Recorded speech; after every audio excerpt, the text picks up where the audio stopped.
Hello students, इस audio video में चलिए हम लोग डिस्कस करते हैं कि सप्लाई शेड्यूल क्या होता है, एग्रीगेट सप्लाई शेड्यूल, और फिर उसको ये ग्राफ कैसे बनाते हैं अगर हमें खुद बनाना पड़े तो यहाँ एएस शेड्यूल में क्या दिया हुआ है कि aggregate supply schedule is a table showing the behaviour of aggregate supply corresponding to different levels of Y. जो आपका इनकम अलग अलग हो तो उस समय एग्रीगेट सप्लाई पूरे इकोनॉमी में कितना हो रही है वो उसका एक टेबल है।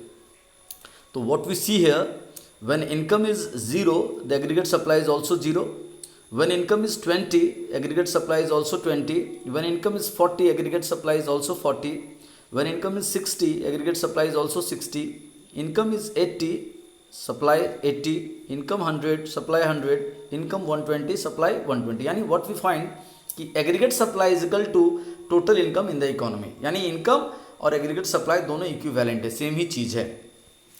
तो यहाँ क्या लिखा रहा कि table 2 shows perfect identity between A S and Y. Aggregate supply और वाई में ये प्रत्यक्ष संबंध दिखलाता है कि दिस इज एक्सप्लेन। ये क्या दिखा रहा कि identity between Y and S shows that the producers in the economy are ready to supply और sell all that they wish to produce. जो भी वो बनाएंगे वो सब बाजार में बिकने के लिए छोड़ देंगे, बेचेंगे। Why do the producers wish to sell supply all that they wish to produce. Question उठता है कि आखिर वो जो सब बनाएंगे सारा बेचने के लिए क्यों तैयार है। This is because there is excess capacity in the economy. ये मान लिया जाता है, ज्यूम किया जाता है कि इकोनॉमी में और भी इससे अधिक प्रोडक्शन कैपेसिटी हो सकता था, और भी ज़्यादा प्रोड्यूस हो सकता था। यानी इकोनॉमी अपने फुल कैपेसिटी में प्रोडक्शन नहीं कर रही है।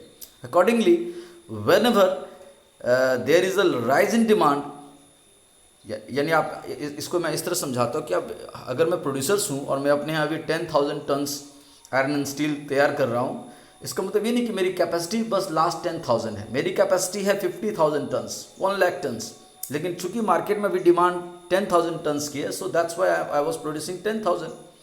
यदि मार्केट में डिमांड 15,000 टन्स का हो तो मैं 15,000 प्रोड्यूस कर सकता हूँ। मार्केट में अगर 40,000 टन्स का होगा तो मैं 40 प्रोड्यूस कर सकता हूँ। तो यानी मार्केट में जिस हिसाब से डिमांड होगा, प्रोड्यूसर्स तुरंत अपनी कैपेसिटी बढ़ा करके उस प्रोडक्शन को बढ़ा ज़्यादा डिमांड के हिसाब से प्रोडक्शन करके सप्लाई कर देंगे। इसलिए यहाँ लिखा हुआ this is because there is excess capacity in the economy. Economy में अभी और कैपेसिटी है प्रोडक्शन करने का, वो कम कैपेसिटी में प्रोड्यूस कर रही है। Accordingly whenever there is a rise in demand, the producers respond to it by planning an equal rise in supply so that their excess capacity utilised. हाँ, वही बात, जहाँ मार्केट में डिमांड बढ़ता है तुरंत प्रोड्यूसर्स अपना जो अनयूटिलाइज्ड एक्सेस कैपेसिटी होता है उसके हिसाब से गुड्स प्रोडक्शन करके डिमांड को मैच करते हुए सप्लाई मार्केट में कर देता है, और इसलिए aggregate demand equal to aggregate supply हो जाता है, और इसलिए प्राइस कोई प्रॉब्लम नहीं रहता है। A proportionate increase in aggregate supply corresponding to an increase in AD leads to a constant price। स्वाभाविक बात है, अगर इकोनॉमी में जितना से डिमांड बढ़ेगा अगर उतना ही से सप्लाई बढ़ जाए तो प्राइस कोई मैटर नहीं होता, क्योंकि प्राइस स्थिर रहेगा, स्टेबल रहेगा। चलिए, तो यहाँ लिखा है वाई शुड बी प्रिज्यूम, क्यों हम मान ले that there is excess capacity in the economy। ऐसा क्यों माना जाता है? This is in fact is the basic assumptions of macroeconomic model as propounded by Keynes। Keynes नाम के इकोनॉमिस्ट ने जो हमारे सामने ये मैक्रो इकोनॉमिक्स का मॉडल लाया तो उसमें बोला था कि ये मानना ही पड़ेगा कि इकोनॉमी अपने फुल कैपेसिटी में प्रोडक्शन नहीं कर रही है। Keynes made this basic assumption because he was dealing with the economies facing severe unemployment in the wake of great depression of 1930s। हाँ, किन्स ने जब ये मॉडल हमको समझाया था, जब उन्होंने ये थ्योरी बनाई थी कि इकोनॉमी फुल कैपेसिटी में काम नहीं कर रही थी, उस समय दुनिया में बहुत डिप्रेशन चल रहा था, मंदी का दौर था। वो दौर था 1930s का, प्रथम वर्ल्ड वॉर के बाद। Such economies must have excess capacity और unutilised capacity because of the lack of demand. हाँ, और जब फर्स्ट वर्ल्ड वॉर के बाद जो डिवास्टेशन दुनिया भर में हुआ तो बहुत सारे लोग अनएम्प्लॉयड हो गए थे। तो गवर्नमेंट जो प्रोड्यूसर्स लोग थे वो कम ही प्रोडक्शन करके सप्लाई कर रहे थे, क्योंकि लोगों के पास इनकम कम होने के कारण जितना वो प्रोडक्शन कर पाते वो बिकता नहीं। इसीलिए यहाँ मान लिया गया है कि इकोनॉमीज के पास और कैपेसिटी है प्रोडक्शंस करने का, प्रोड्यूसर्स के पास, बट वो फुल कैपेसिटी को इसलिए नहीं प्रोड्यूस कर रहे क्योंकि मार्केट में सामान बिकेगा नहीं, लेकिन जब जब डिमांड बढ़ेगा वो तुरंत प्रोडक्शन बढ़ाएंगे, इसलिए ये एज्यूम कर लिया गया था। तो यानी ये भी बात समझ में आ गया कि aggregate supply equal to Y income. तो ये टेबल तो हम लोग में क्या देख रहे हैं कि टेबल में हम लोग क्या देख रहे हैं कि इनकम 0 है तो ASB 0 है, इनकम 20 है तो ASB 20 है, इनकम 40 है दैट इज़ वाई, ये भी 40 है, 60। तो इसको अगर हम लोग ग्राफिकली बनाएंगे तो कैसे बनाएंगे, ये ग्राफ देखिए इधर दिया हुआ है, इसको पहले देखते फिर मैं आपको बना के भी साथ में समझाऊंगा कैसे बनाएंगे। यहाँ पे देखिए ये एक्स एक्सिस है, दिस इज एक्स एक्सिस, और ये दिस इज वाई एक्सिस।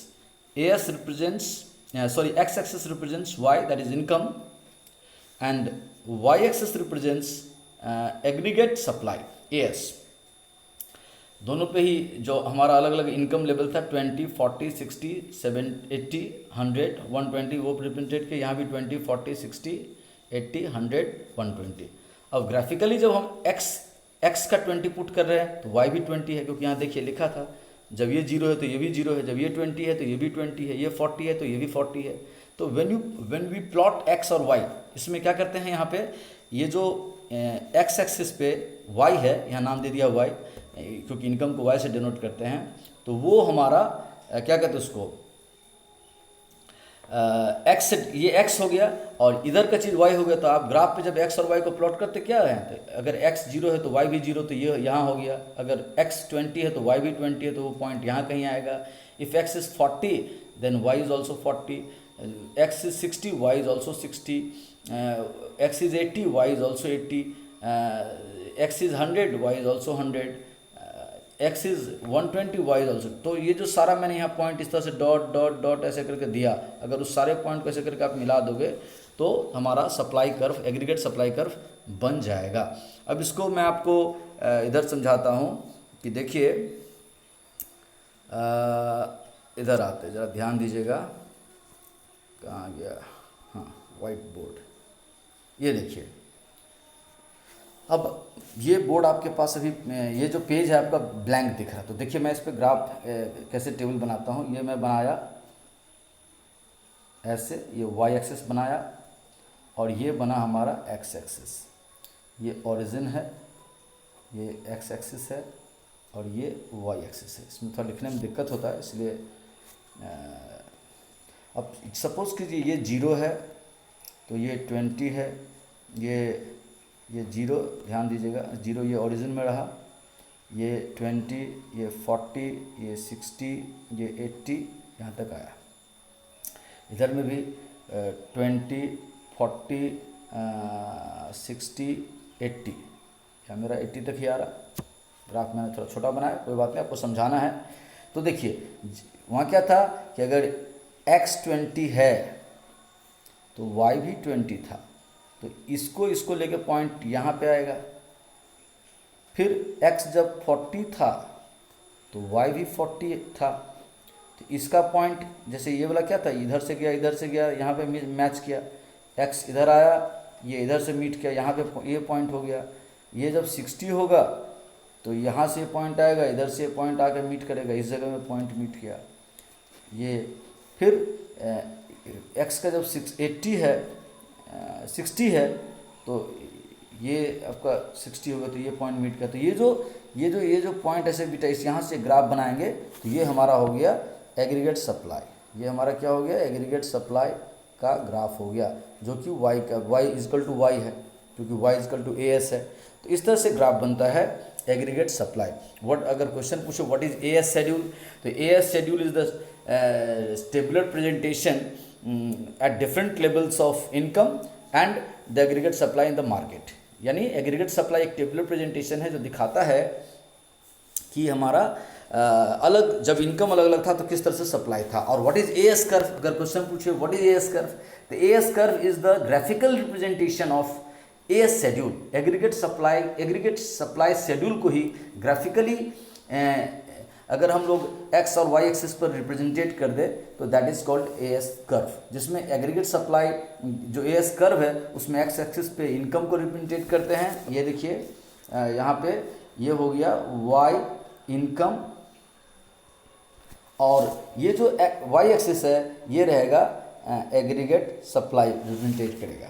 तो यानी A S curve is a graphical representation of different levels of supply at different levels of income in the market, in the total economy, ये है AS curve, okay, in which income are represented on the x axis and aggregate supply are represented on the y axis, and what we see कि AS and Y are identical and they have direct relationship, जितने से x बढ़ता है उतने से y बढ़ जाता है, जितने से एग्रीगेट सप्लाई बढ़ता है उतने से इनकम बढ़ता है, ये उल्टा कर सकते हैं, जितने से इनकम बढ़ता है उतने से एग्रीगेट सप्लाई, क्योंकि aggregate supply is equal to income.